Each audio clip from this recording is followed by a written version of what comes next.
Bendiciones, que el Señor les guarde. Un gusto estar con ustedes el día de hoy. Espero que le estén pasando muy bien. Hoy es domingo y recuerden que no es día del peatón en primera instancia, es día del Señor. Y tenemos ahora un tiempo especial en el cual podemos compartir la palabra de Dios. Hoy vamos a comenzar una serie nueva de mensajes. Solamente para recordarles, estamos estudiando el libro de los Hechos, pero pasados unos 3 a 4 meses damos un breve, le llamaríamos receso para estudiar algún estudio, bueno, temático. ¿Está bien? Tenemos un estudio bíblico en el cual estamos tratando de terminar el libro de los Hechos. Ya vamos a entrar al capítulo 20, que es muy importante ver cómo Pablo se despide de los hermanos en Mileto. Pero bueno, vamos a hacer una pausa y vamos a tener un estudio temático. En este estudio temático le estoy titulando Fundamentos. ¿De qué se trata Fundamentos? Estamos hablando acerca de los fundamentos básicos para la vida cristiana. Y cuando uno dice básicos, a veces tiene la tendencia de menospreciar y obviamente eso muestra mucho orgullo. Debido a que estos fundamentos básicos, como indica el título, son necesarios, son indispensables y una persona sin estos fundamentos va a fracasar en su vida. Puede tener aparentemente hermosura, belleza estructural en toda su teología, pero sin estos fundamentos va a fracasar. Así que por eso se llama fundamentos y vamos a estar compartiendo acerca de algunos fundamentos necesarios en medio de una iglesia que ha descuidado estos fundamentos. Así que vamos a estudiar, son 3 partes diferentes. Después les voy a pasar un poquito de cómo es el esquema de estudio de todas las predicaciones. Pero en la primera parte vamos a hablar acerca de Dios, sobre Dios. Y comenzamos con el tema número 1, que es su palabra. Cómo Dios se ha revelado a nosotros a través de su palabra y lo que Él nos muestra de Él mismo. ¿Quién es Él? ¿Cómo Él actúa? ¿Cuáles son sus atributos? ¿Cómo Él se revela a nosotros para que nosotros podamos conocerlo? Y es a través de su santa palabra. Así que lo que vamos a hacer el día de hoy es hablar acerca de su palabra. ¿Está bien? La palabra de Dios. Aquí tengo algunas diapositivas que quisiera compartir con ustedes, pero vamos a empezar de la mejor manera que es orando. Así que en sus hogares les pido que puedan inclinar sus rostros y vamos a orar, pedir al Señor su bendición. Señor, en este día estamos agradecidos contigo porque tú eres generoso con nosotros, siempre bueno. Y hoy nos has dado una gran bendición, Señor, al poder compartir tu palabra, poder estar estudiando, Señor, la hermosura y la belleza de quién eres tú. Señor, gracias, porque como hermanos, a pesar de la distancia, podemos estar conectados para conocerte. Muéstranos, Señor, el tesoro de tu palabra y estos fundamentos, Señor, que son esenciales y que sabemos, Señor, y yo reconozco que hay mucho peligro al descuidarlos. Y es por eso que le llamamos fundamentos, Señor. Necesitamos de tu palabra y de buenas bases doctrinales al comprender tu palabra. Pedimos tu bendición en el nombre de Cristo, nuestro Salvador. Amén. Bien. Les quiero decir lo siguiente. Comenzando este estudio de fundamentos, tengo que mostrarles que este es un tema muy teórico y al mismo tiempo extremadamente práctico. Ahora, el problema aquí surge cuando hay personas que toman esto demasiado teórico y no están pasando a la práctica todo esto que es teórico.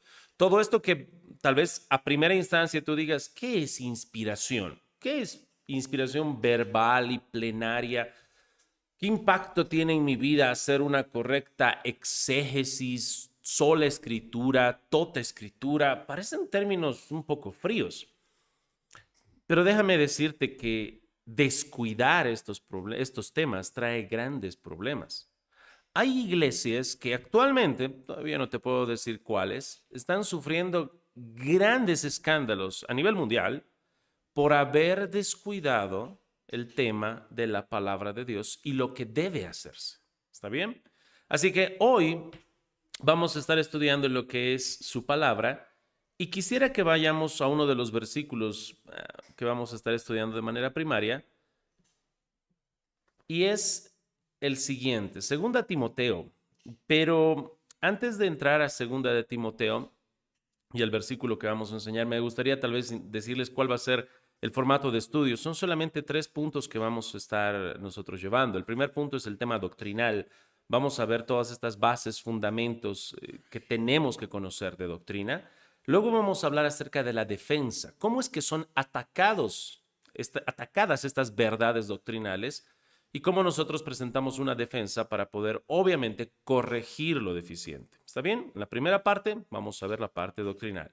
En la segunda parte vamos a hablar acerca de una defensa a toda esa corrupción que hay. Y en la última parte es demostración, donde vamos a ver cómo nosotros aplicamos todo esto que estamos aprendiendo de una manera, obviamente, práctica, donde podemos nosotros mostrar esta sana doctrina en nuestras vidas. Así que, si vamos, la palabra de Dios dice en 2 Timoteo 3:16, toda la escritura es inspirada por Dios y útil para enseñar, para redarguir, para corregir, para instruir en justicia, a fin de que el hombre de Dios sea perfecto, enteramente preparado para toda buena obra. Ahora, si tú te enfocas solamente en sentarte y leer durante 2 horas tu Biblia, pero no tomas en acción esto, obviamente en tu mismo corazón va a empezar a marchitarse de sequedad práctica.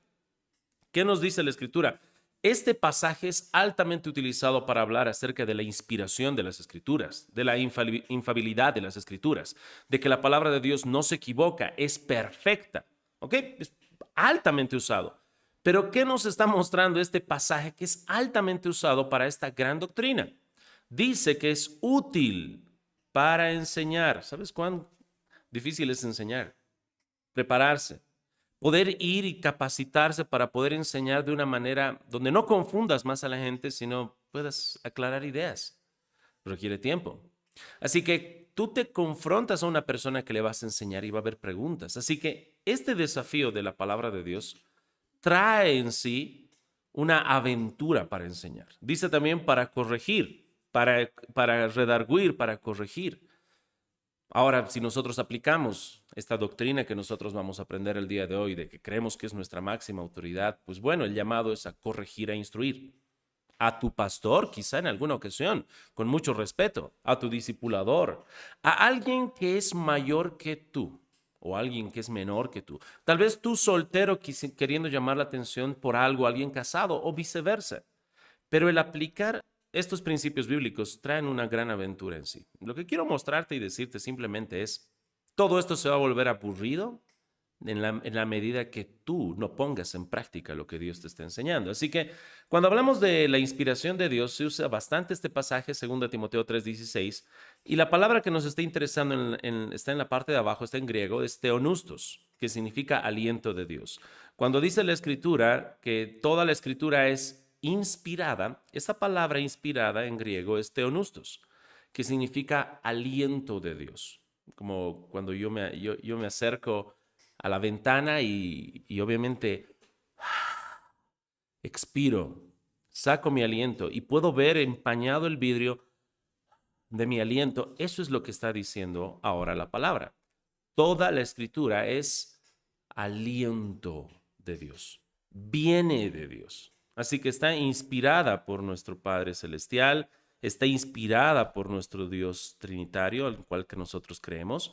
Y quisiera mencionarles que obviamente cuando hablamos de que es inspiración de Dios, tenemos que tenerla como tal. Entonces tenemos que respetar esta palabra y obedecerla porque es nuestra máxima autoridad. Y es ahí donde nosotros ahora vamos a pasar al siguiente punto, en el doctrinal. Una vez que vemos que toda esta escritura es inspirada por Dios, viene de Dios, vemos 2 aspectos, que es lo que mencionamos como la inspiración verbal, que palabra por palabra Dios habló a través de palabras que de manera perfecta y sin error quedaron registradas en los escritos originales. Mencionamos que entonces esta inspiración es palabra por palabra. No es de que Dios inspiró una idea en general y nada más. No, cada palabra fue inspirada por Dios y tiene esa autoridad. Es por eso que no podemos andar cambiando palabras u órdenes. Toda fue inspirada y debemos respetarla como tal. Un versículo al cual tal vez podemos ir es al libro de Mateo, capítulo 22. En Mateo capítulo 22 vemos una escena muy curiosa porque Jesús está peleando, discutiendo con los fariseos y con líderes religiosos. Y en una de esas discusiones sucede algo muy interesante en Mateo 22. Si pueden ir, por favor, en el verso 23 hasta el 33. Voy a leerles brevemente lo que dice. Mateo, por favor, si pueden ir al capítulo 22.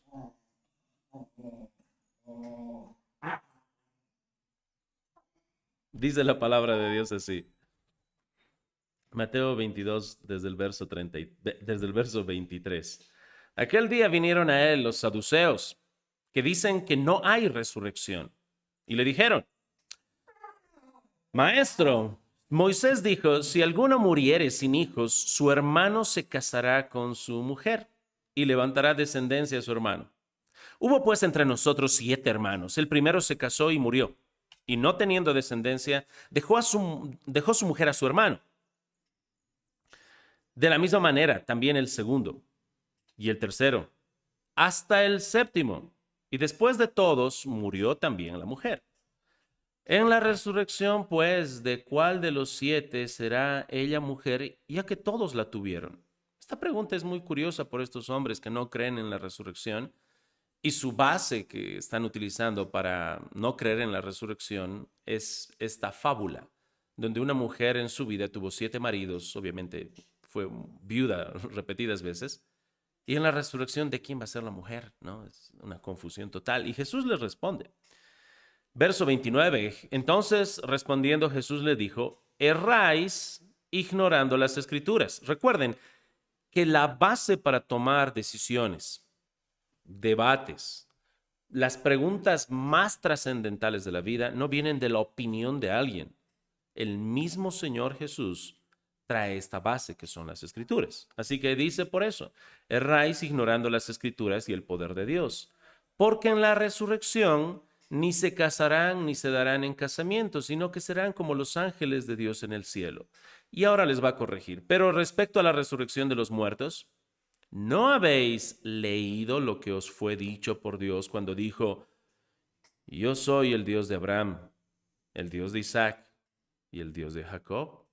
Dios no es Dios de muertos, sino de vivos. Oyendo esto, la gente se admiraba de su doctrina. O sea, Cristo les está dando una base bíblica en las Escrituras donde les dice, ¿acaso no han escuchado, no han leído lo que dice? Yo soy Dios de vivos. Por eso dice, yo soy el Dios de Abraham, yo soy el Dios de Isaac. ¿Entienden? No dice, yo era. Así que esta palabra fue usada por Cristo. El tiempo y la conjugación de este verbo. Yo soy el Dios de Abraham. No era el Dios de Abraham. Así que por eso estamos creyendo que esta inspiración es verbal, palabra por palabra. Por eso hacemos exégesis y buscamos las palabras griegas o hebreas, porque Dios inspiró esas palabras. Avancemos. Tenemos entonces en doctrina algo más. Hablamos acerca de la inspiración plenaria. Hablamos de la verbal, que mencionamos que es palabra por palabra, y en la inspiración plenaria nos referimos simplemente a que es toda la Biblia. Los 66 libros que tenemos en la Biblia, todos fueron inspirados por Dios de igual manera. No es de que tenemos un libro más inspirado que otro. ¿Está bien? No hay libros ni pasajes más inspirados. Te parecerá ridículo, pero fácilmente la iglesia se contamina y empieza a creer estupideces, tonterías. Hay grupos que creen que las palabras de Jesús que están escritas en rojo tienen mayor valor o mayor inspiración que otras. Y eso es completamente errado. No existen libros o pasajes más inspirados que otros. Ahora, otra vez, en muchas ocasiones decimos, pastor, amén, pero nosotros venimos de una sana doctrina. ¿Quién en su sano juicio puede pensar que hay libros más inspirados o pasajes más inspirados, hermanos? Hay muchos que comparten devocionales, o sea, te dan citas bíblicas para que estudien, y están analizadas de una manera que dan solamente ciertos pasajes, no te enseñan todo el texto de Dios, toda la palabra de Dios. Solamente toman pasajes selectos y los ponen para que estudies. Nuestro trabajo es estudiar todo el consejo de Dios, toda la Biblia. ¿Ok? Tenemos que reconocer eso. Ahora, tal vez alguien aquí no se sienta aludido y diga, pastor, sí, qué herejes, esos que creen que hay partes más inspiradas. Ahora tengo una Biblia digital, pero voy a hacer lo siguiente. Lucas, pásame tu Biblia. Gracias. Si tú miras tu Biblia y te fijas, vas a darte cuenta que en algunas partes está bien desgastada y regularmente es en la parte del Nuevo Testamento. Y te vas a fijar que algunas partes siguen todavía doradas y bellas y hermosas. Esa es muchas veces la evidencia de que no crees en esta inspiración plenaria. Tienes pasajes preferidos. Tienes pasajes que estudias y pasajes que no quieres estudiar como si tuvieran menos valor. Así que esto sí, hermano, se aplica a todos nosotros y trae implicaciones a futuro serias en doctrina, porque tu concepción de Dios y de la teología está en pasajes selectos y no en todo el consejo de Dios. Gracias, Lucas. Así que, hermanos, y avancemos al siguiente punto de doctrina. Hemos hablado de la inspiración verbal, palabra por palabra, plenaria, toda la escritura igualmente inspirada. Y ahora entramos brevemente, esta no es una predicación de sola escritura, tendríamos que tomarnos unos 45 minutos extra, pero mencionamos con sola escritura lo siguiente: solo y únicamente las escrituras. La escritura es la autoridad máxima que nosotros tenemos. ¿Entienden? Solamente la palabra de Dios es esta máxima autoridad en la cual nosotros acudimos. Ella nos va a estar diciendo qué debemos creer y cómo debemos conducirnos como cristianos. Como hemos estado mencionando hace un momento atrás, cuando hablamos acerca de sola escritura, les hice mención al tema de que es nuestra máxima autoridad. Jesús, cuando estaba en problemas o dificultades, en debates con los saduceos, con los herodianos, con todos esos grupos, su máxima autoridad era la palabra de Dios. No es de que él empezó a dar ciertas opiniones, él mencionaba la escritura. Y un pasaje al cual nosotros podemos acudir es el libro de Mateo, capítulo 4, para ver una vez más esto. En el libro de Mateo, capítulo 4, nosotros tenemos el episodio de Jesús siendo tentado por Satanás. Y sabemos que en cada una de estas tres tentaciones que se nos está refiriendo acá, Jesús responde con escrito está. En el verso 4 dice la escritura así: Él respondió y dijo, escrito está, no solo de pan vivirá el hombre, sino de toda palabra que sale de la boca de Dios. Verso 7 dice la escritura así: Jesús le dijo, escrito está también, no tentarás al Señor tu Dios. Y último, verso 10, entonces Jesús le dijo, vete, Satanás, porque escrito está, al Señor tu Dios adorarás y Él solo servirás. Hermanos, la máxima autoridad que se tiene en medio de temas doctrinales, debates, tentación, vida, la máxima autoridad es la palabra de Dios. Tanto así que Satanás usa también la palabra de Dios de mala manera para tentar a Jesús, y Jesús responde con escrito está. Estamos hablando de Cristo. Él es Dios encarnado. Todo lo que sale de su boca es palabra de Dios. Y Él refirió a las Escrituras para darnos ejemplo de cómo debemos hacer nosotros.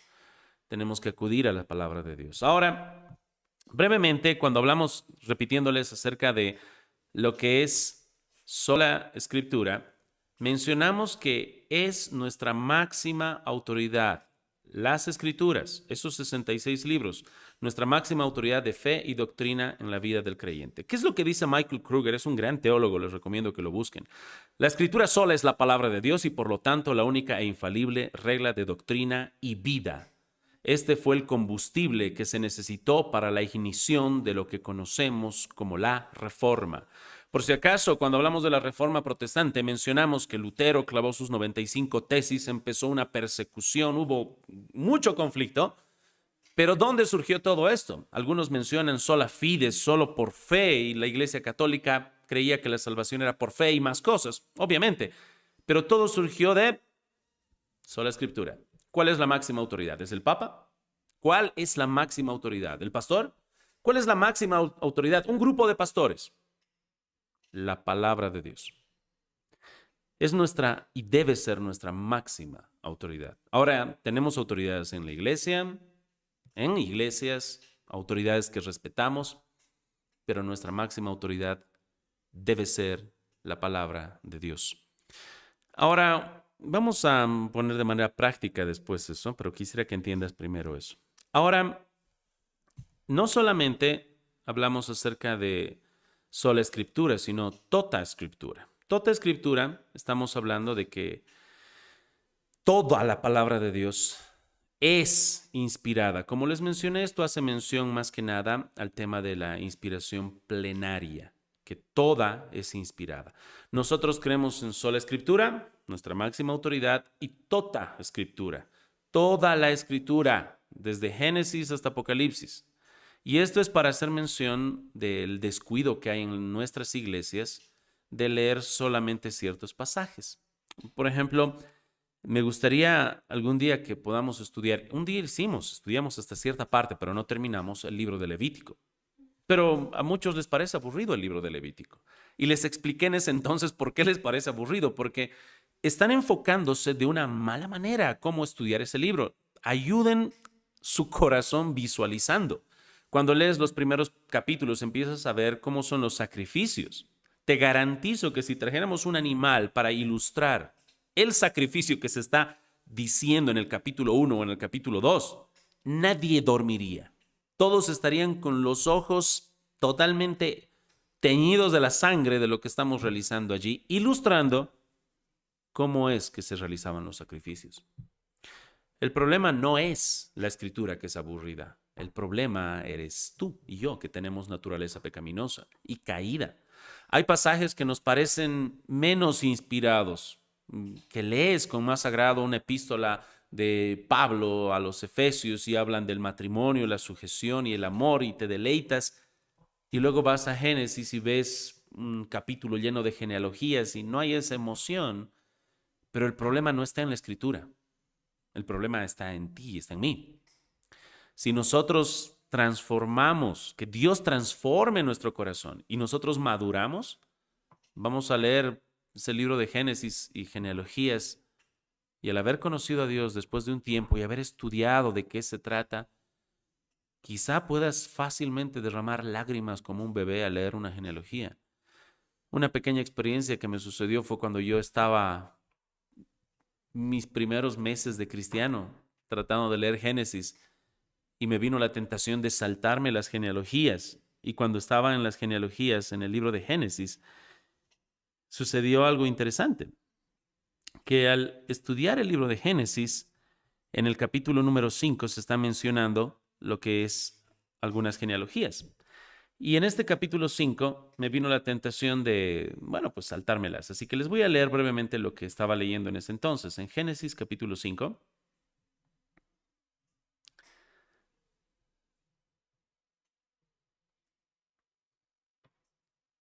Génesis. Algo le pasó a mi celular, hermanos. Mando a Génesis y me manda a Mateo. Así que vamos a movernos aquí. Génesis capítulo 5. Y dice la palabra de Dios. Vivió, verso 21. Vivió Enoc 65 años y engendró a Matusalén. Verso 22. Y caminó Enoc con Dios, después que engendró a Matusalén 300 años, y engendró hijos e hijas. Y fueron todos los días de Enoc 365 años. Caminó pues Enoc con Dios, y desapareció, porque le llevó Dios. Y recuerdo que en ese momento abrí mis ojos, no lo podía creer. En toda esta genealogía de Adán que estamos viendo, la maldición se hace patente. Todos mueren. Quizás sus 900, 800 años, pero todos mueren. Y cuando me está viniendo la tentación de saltarme este pasaje, ¿qué encuentro? ¿Quién es Enoc? ¿Quién es este hombre que dice que caminó con Dios y desapareció? Porque le llevó Dios. No murió.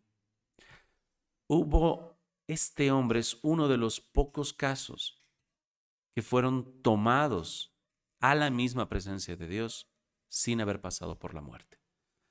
Los casos que vemos son el de Enoc y el de Elías. Bueno, más adelante, después me entero todo eso, pero para mí, en la primera instancia de ver esto, dije, este es un tesoro, wow. El que camina con Dios no murió. Hermanos, estaba en medio de una genealogía que parecía muy aburrida y me la quería saltar. Su palabra fue inspirada de manera completa y es nuestro trabajo poder deleitarnos en ella. Y cuando no haya ese deleite, el problema no está en la palabra, el problema está en ti, está en mí. Y debemos clamar a Dios para que ensanche nuestro corazón. Bien, hermanos, después de haber visto entonces el tema de toda escritura y mencionar esto, tal vez no les leí, pero lo que hacía Pablo era eso, predicar todo el consejo de Dios. Dice Pablo en Hechos 20, que vamos a estudiar, nos va a tocar después cuando retomemos. Dice que Pablo está hablando obviamente dando sus últimas palabras en Mileto a los diferentes pastores y les dice, por tanto, yo os protesto en el día de hoy que estoy limpio de la sangre de todos, porque no he rehuido anunciaros todo el consejo de Dios. Pablo predicaba todo el consejo de Dios. Estamos en la iglesia para predicar todo el consejo de Dios, no solamente pedacitos que nos gusten. Es por eso que en la iglesia hacemos este estudio de todo el libro de Hechos, todo. Las partes que a algunos les parecen muy populares o impopulares, todo.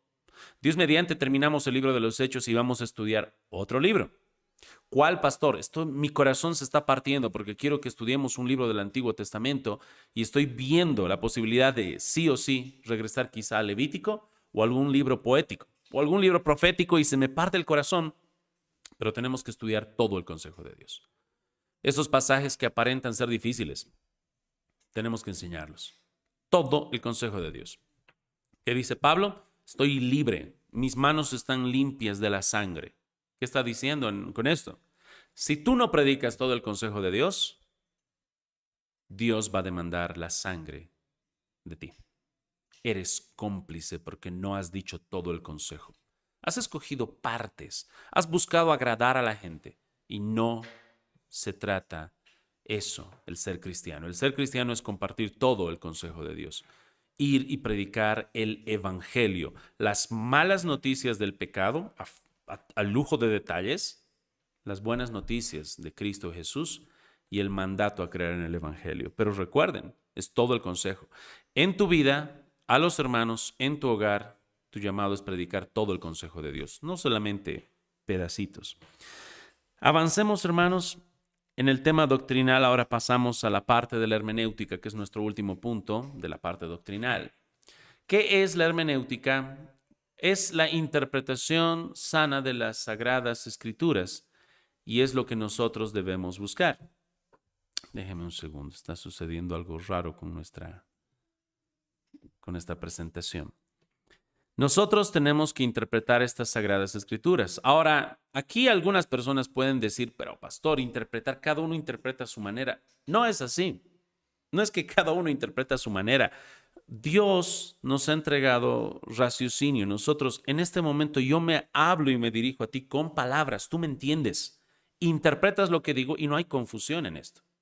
Cuando le digo a mi esposa que es una estrella, tú sabes lo que le estoy queriendo decir. No le estoy dando un dato científico. No estoy mintiendo o engañando diciendo que ella es, qué sé yo, un astro celestial que está flotando y que se encarnó. No.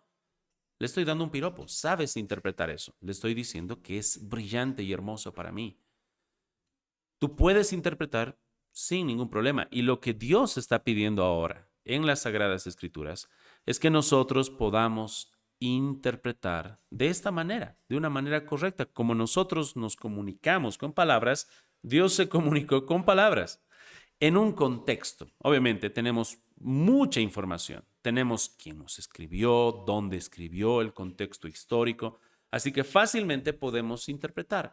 Cuando Pablo les llama, por ejemplo, a algunos judaizantes perros, podemos interpretar a través de su contexto qué les está diciendo. Si les está dando un elogio de que son fieles como un perro fiel, ¿no? O les está diciendo perros como animales de carroña que buscan aprovecharse de la desgracia ajena. Tú puedes interpretar eso de acuerdo al contexto. Así que de eso se trata la hermenéutica, hermanos. Estamos un poquito atrás. Déjenme ver si puedo arreglar esto para que podamos ir. A ver. La presentación se nos fue hasta inspiración plenaria. Pero volviendo a la hermenéutica hasta que llegue acá, es la interpretación de las Sanas Escrituras en base a su contexto literal, hablando acerca de que hay literatura que está dando una narración histórica, o su literatura apocalíptica, o su literatura poética. Tenemos que interpretar en el contexto literal, gramatical, o sea, estudiamos las palabras, estudiamos la gramática, estudiamos cómo son ciertas composiciones gramaticales de ciertas frases y las comparamos con otras, claro que sí. Así que tenemos que ver ese contexto gramatical y el contexto histórico. También vemos en qué momento se dicen, cuándo se dicen, qué tipo de significado tenía en ese tiempo y cómo se puede aplicar a nuestro tiempo. Un ejemplo básico es cuando se nos menciona que es pecado embriagarse con vino. ¿Por qué no dice que es pecado embriagarse con whisky? Porque no había whisky en ese tiempo, había vino. ¿Y cómo se aplica eso a nuestro tiempo ahora? Que no tenemos que embriagarnos, ni con vino ni con ninguna otra bebida alcohólica. El embriagarse es pecado. Así que ahora entramos al tema de la defensa. ¿Está bien? Cuando hablamos de la defensa, quiero mencionarles que en algunas ocasiones, con respecto a la palabra de Dios, se presentan y te dicen que hay ciertas aparentes contradicciones. Y quieren atacar lo que es esta inspiración verbal y plenaria de Dios. ¿Entienden? Quieren atacar la infalibilidad de las Escrituras. Así que te dicen, hay muchas contradicciones. No es así. Podemos tomar una por una. La palabra de Dios es perfecta y podemos dialogar en base a esto. En la plaza principal, en una ocasión, el día de hoy les voy a poner un ejemplo de una contradicción que me dijeron que había en la Biblia y la tomamos. Esta contradicción, como les digo, tal vez no la vas a encontrar en ningún manual, pero la vas a encontrar en la ilustración que el pastor te cuenta porque estaba en la plaza principal. Y uno de los ateos dijo, la Biblia se contradice en muchas partes. Y yo sabía, es un ateo, él debe saber muchos pasajes donde él cree que hay contradicciones. Pero no tenemos una hora para charlar aquí, así que le dije, dame tu mejor contradicción. Dime la contradicción que tú ves que es la más fuerte que puedes destrozar al cristianismo. Y me dijo esta. Me dijo que en Levítico capítulo 11 se menciona a los murciélagos y que la Biblia les menciona a los murciélagos como aves. Así que fuimos al texto. Busqué, como ya era el tiempo del celular y la tecnología, buscamos el pasaje y dice así. Dios está mostrando que aves no se pueden comer y son abominación. Y dice, y de las aves, espero que quede marcado ahí, aves, estas tendréis en abominación, no se comerán, serán abominación. El águila, el quebrantahuesos, el azor, y empieza a dar más nombres. Verso 19, la cigüeña, la garza según su especie, la abubilla y el murciélago. Y es ahí donde él se paraba y decía, el murciélago. Aquí dice que el murciélago es un ave. La ciencia ha demostrado que el murciélago no es un ave, es un mamífero. Ahora, ¿qué hacemos? Hay una contradicción aquí. La Biblia dice, hay un error, dice que es un ave el murciélago. Y yo solamente traté de decirle, mira, lo que nosotros tenemos allí son obviamente una traducción buena que respetamos bastante, pero yo te puedo garantizar que cuando estamos categorizando nosotros, ¿ok? Las aves, los mamíferos y demás, yo creo que la traducción no estuvo queriendo enfocarse a ese tema, pero verifiquemos. Así que lo que hicimos fue ir al original hebreo, ya que gracias a la tecnología tenemos ese acceso, y le mostré en ese momento a ver qué dice el texto en hebreo. Y ahí abajo, para los que puedan ver en pantalla, está la palabra hebrea, of. La palabra hebrea of se traduce como criatura voladora. O sea, si tú tradujeras de manera literal, diría, y de las criaturas voladoras, estas tendréis en abominación. Y le hice la pregunta, querido amigo Teo, ¿el murciélago es una criatura voladora? Y me dijo que sí. Lo que le parecía contradicción al principio, viendo en el texto, era fácil de refutar. Pero hermanos, el objetivo es que dudes de la autoridad de la palabra de Dios. Ten mucho cuidado con eso. Con respecto a defensa, otro punto muy importante. Bueno, son varios puntos que voy a mencionar acá porque si no, no vamos a terminar nunca. Hablamos acerca de la lectura selecta. Mucho cuidado, hermanos, con personas que te quieren animar a solamente leer ciertos pasajes. A veces es con buena intención. Podrías hacerlo brevemente, pero el cristiano debe caracterizarse por un estudio de toda la Escritura, libro por libro, capítulo por capítulo y versículo por versículo. ¿Está bien? En algunas ocasiones quizá leas algo selecto, pero hermanos, lo que debe distinguir al cristiano es que estudie, como dijo Pablo, todo el consejo de Dios. ¿Está bien? Así que mucho cuidado con el tema de la lectura selecta. Segundo, el antinomianismo. ¿Qué es el antinomianismo? Y es aquí donde quisiera que puedan prestar un poquito de atención.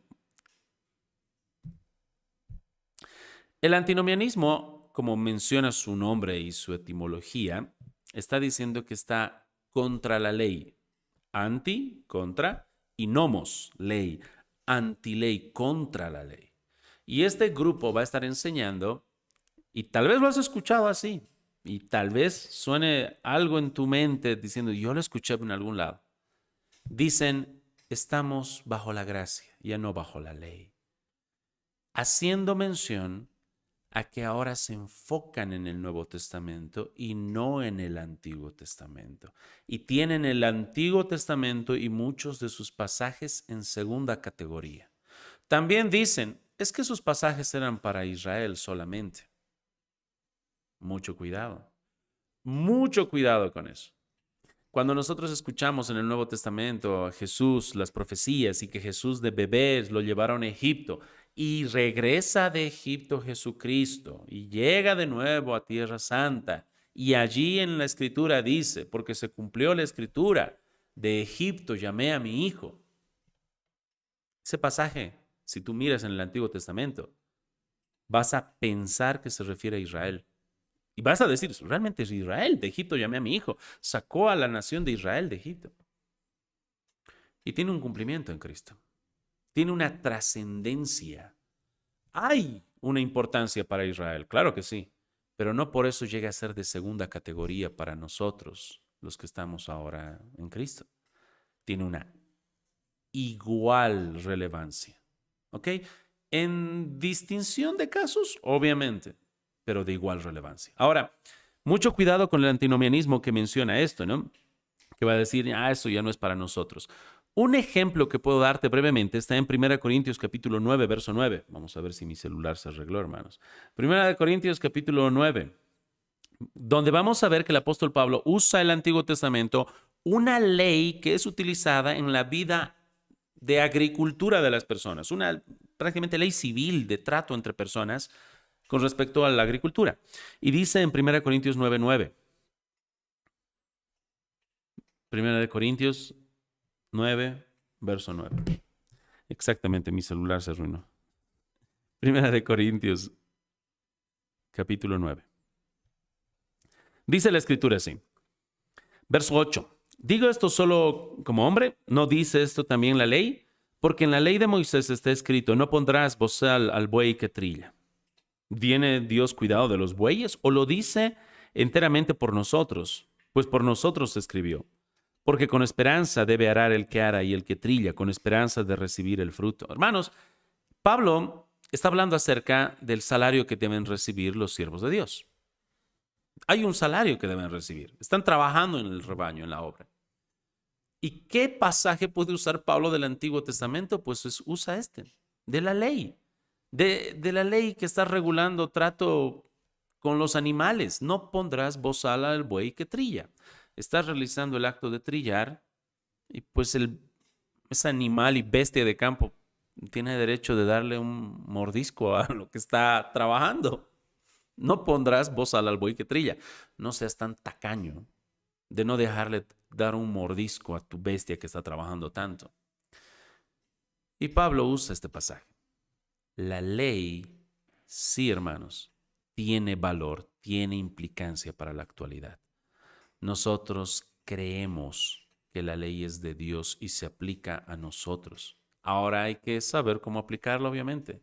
No es de que vas a venir y decir, bueno, en la ley está escrito que nosotros, si vemos a nuestro hijo en semejante acto de pecado y maldad, hay que apedrearlo, hay que apedrearlo. No, es una base para que saquemos el corazón que ¿qué debemos hacer ahora? En la actualidad, ¿qué tenemos en la iglesia? Pues disciplina eclesiástica. Si hay un pecado tan serio sin arrepentimiento, exactamente, se tiene que realizar la excomulgación. No matarle, pero sí declarar que es un inconverso. Lo vamos a tratar como un inconverso porque está viviendo de manera perdida, sin arrepentimiento. Bien, hermanos, ya casi terminando, déjenme ver dónde estamos. Hemos hablado del peligro de la lectura selecta, del antinomianismo, que quieren mencionar que la ley no importa y mucho cuidado con eso. El otro punto es el papismo. Así que mencionamos acerca de la palabra de Dios, la gran importancia, que es lo mayor que tenemos. Recuerda que en la Reforma hubo el problema de que Lutero mencionó que la palabra de Dios tiene la máxima autoridad y el problema era que muchos creían en el Papa, que el Papa tenía esa máxima autoridad. Actualmente puede pasar fácilmente con tu pastor, con tus amigos o con algún pastor que tú tengas en alta estima, que pienses que es infalible. Ten mucho cuidado. No tengas ídolos, no tengas papas cristianos. Y esto sucede en muchas ocasiones, dejan el catolicismo y vienen a la iglesia y solamente sustituyen cosas. Y dejan al papa por el papa pastor. Y dejan de dar sus limosnas y empiezan a dar ofrendas. Y empiezan a cambiar las cosas con un mal corazón. Así que mucho cuidado con este papismo. ¿Dónde se puede evidenciar? Pues bueno, en el manejo de la iglesia. Por eso les recomendamos que las iglesias tengan estatutos, normas y reglamentos donde se demuestra por escrito que el pastor no es el que tiene la máxima autoridad. Y sí, hay una manera en la cual si el pastor está en pecado o no cumple sus funciones, se le puede reprender o se le puede retirar del cargo. Espero que tengas eso en claro, no solamente creas que existe. Algunos piensan que su iglesia cree eso. ¿Dónde dice? ¿Dónde dice? Muéstramelo. Es que dice en la Biblia, sí, en la Biblia muestra todo eso, pero en sus normas y reglamentos ¿lo reflejan? O cuando llegue el tema tan grande no van a saber qué hacer. Si muere tu pastor, ¿qué sucede? Dios no quiera que muera uno de los pastores, pero ¿qué sucede? ¿Quién se queda a cargo de la iglesia? Su hijo. ¿Su hijo hereda el reino? Todo eso tiene que quedar claro y más vale que veas que no hay un papismo, sino hay realmente la sola escritura se vive en esa iglesia. Otro peligro es la eisegesis, que es lo contrario de la exégesis. La exégesis busca sacar lo que la palabra de Dios dice. ¿Ok? ¿Qué es lo que nos dice? Y lo sacamos y tenemos que luchar para vivirlo. La eisegesis busca imponer a la Biblia un significado que no dice. Un ejemplo es David, por ejemplo. Cuando tú lees en el caso de David, que no vamos a ir ahora, pero en el capítulo 17 de Primera de Samuel, que David está yendo a pelear y antes de ir a pelear con Goliat recoge 5 piedras. ¿Está bien? Hay una gran enseñanza. Si sacamos una exégesis, Cristo, la victoria que nos da contra los enemigos, contra el pecado, muy bien. Pero una eisegesis, una mala interpretación de las escrituras que muchos cometen es querer imponer al texto cosas que no dicen. Por ejemplo, alguien decía, bueno, son 5 piedras que significan algo. A ver, son 5 piedrecitas y con una mató a Goliat. 5 piedras las puso en su bolso y luego de las 5 sacó una. Si tomamos 5 y 1, eso es el 20%. Así que tuvo que sacar de su bolsa el 20% y con ese 20% destrozó a Goliat. Hermanos, tomen sus manos y saquen de su bolso, de sus ahorros y de su vida el 20% y Dios derrotará a sus gigantes. Eso, hermanos, es una eisegesis, imposición al texto. Te quieren manipular. No dice la escritura que tienen que dar ofrendas. Y así hay muchos y muchos ejemplos más de imposición y de eisegesis. Mucho cuidado. Y el mayor enemigo, preferencias, que tú quieres interpretar algo, pues porque prefieres interpretarlo así. La Biblia dice que las mujeres no pueden ser pastoras, no pueden andar enseñando, ejercer dominio, como dice Pablo, pero si tu preferencia es que sí, pues vas a buscar excusas, vas a buscar algún pasaje. A ver, veamos aquí, mira, Débora estaba guiando a ciertos varones. Hermanos, las preferencias van a ser, yo creo, una de las más terribles porque entran disimuladamente y van a buscar poner el justificativo de que lo haces buscando agradar a Dios, pero es mentira. Lo haces solamente buscando agradarte a ti. Y mucho cuidado con esto, queridos hermanos. Demostración, y con esto acabamos. ¿Cuál es la contradicción más grande? La contradicción más grande, hermanos, no la vas a encontrar comparando ciertos pasajes. La contradicción más grande la vas a encontrar cuando los cristianos van contra la palabra de Dios y no viven acorde a la palabra de Dios. Y alguien te mira y te dice, gracias, me has dado una excelente explicación. No hallo contradicción en la Biblia. La contradicción que hallo es lo que leo aquí y cómo vives tú allá. No estás viviendo conforme a la palabra de Dios. Hay una gran contradicción. Y ahí hay muchos puntos que podríamos tocar con respecto a esta contradicción más grande, la hipocresía.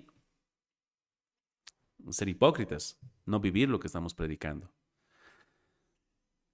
Recientemente se han levantado grandes problemas, grandes dificultades en ciertas iglesias. Después se van a estar enterando ustedes a nivel mundial. Ha habido un hombre que entró a la cárcel, trabajando en una mega iglesia de sana doctrina, trabajando allí. Fue detenido y lo enviaron a la cárcel por 21 años. 21 años. Trabajaba en una iglesia de sana doctrina. Los cargos fueron terribles, solamente para que veas que la justicia mundana le dio 21 años de cárcel. Y luego en la cárcel estaba enseñando consejería bíblica y griego a las personas que estaban en la cárcel.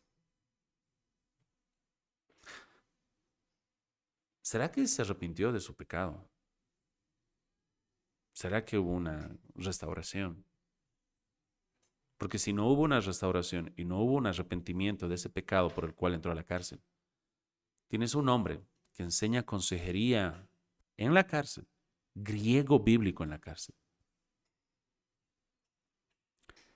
Y hermanos, es un tema inmenso de hipocresía. Así que mucho cuidado con la contradicción más grande que es la hipocresía. Luego, decisiones reales. Déjenme ver si puedo volver para que vean lo que les quiero mencionar. Cuando hablamos acerca de la contradicción más grande, les mencioné que era el tema de la hipocresía. Cuando hablo de decisiones reales, les quiero decir que si tú proclamas ahora que la palabra de Dios es tu máxima autoridad y todo eso, está bien. ¿Cómo tomas tus decisiones? ¿Con quién te vas a casar? ¿Dónde vas a estudiar? ¿Dónde vas a trabajar? ¿Dónde vas a vivir? Y si el factor primario para decidir dónde vas a vivir, dónde vas a trabajar, qué vas a estudiar, el factor máximo es el dinero, no crees en sola escritura ni tu máxima autoridad es el dinero. Donde te paguen más, donde ganes más, donde tengas mejores beneficios, donde haya playa, donde el clima te siente mejor. Tu máxima autoridad debe ser la palabra de Dios, que cuando alguien te diga dónde vas a vivir, dónde vas a estudiar, qué vas a hacer, tu respuesta sea, voy a buscar a Dios. ¿Qué quiere Él de mí? Que me muestre a través de su palabra, a través de consejeros, estoy buscando a Dios y su dirección.